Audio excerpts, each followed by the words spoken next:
ஒரு பெரிய ராஜ்யம். அந்த ராஜ்யத்துக்கு ஒரு நல்ல மனசுக்கார ராஜா. ஒரு நாள் அவருக்கு 2 வேகமான குதிரைகள் பரிசா வந்தது. 2மே சூப்பரா இருந்துச்சு. வலிமை, அழகு எல்லாமே சமம். ராஜா 2 குதிரைகளையும் தனித்தனி பராமரிப்பாளர்களிடம் ஒப்படைச்சார். சில நாள்ல ஒரு குதிரை வெளியே புல்வெளியில ஓடி பயிற்சி எடுக்க ஆரம்பிச்சுச்சு. ஆனா இன்னொரு குதிரை, அது குதிரை மாளிகையிலேயே நிக்க சாப்பாடு நல்லா சாப்பிடுது. ஓய்வா இருக்குது.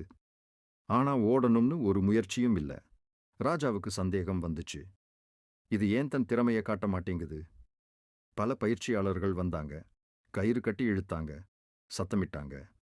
ஊக்கம் கூட கொடுத்தாங்க. ஆனா அந்த குதிரை 2 அடியும் நகரலை.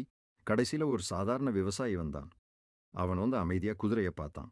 எதுவும் சொல்லாம அந்த குதிரை இருந்த சின்ன வேலியை அகற்றினான். வேலி போயிட்டுச்சு. வெளியில பெரிய புல்வெளி தெரிஞ்சிச்சு. மற்ற குதிரை வேகமா ஓடிக்கிட்டே இருந்தது. அத பார்த்த அந்த குதிரையின் கண்களில் ஒரு மாற்றம். முதல்ல மெதுவா ஒரு அடி வச்சது. அப்பிறகு இன்னொரு அடி. அப்படியே திடீர்னு ஓட ஆரம்பிச்சுச்சு. காற்றையே வெல்லும் வேகத்துல பாய்ந்துச்சு.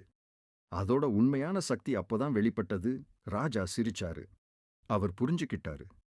நம்மள கட்டி நிறுத்துறது சங்கிலி இல்ல. நம்ம மனசுல இருக்கிற பயம்தான்.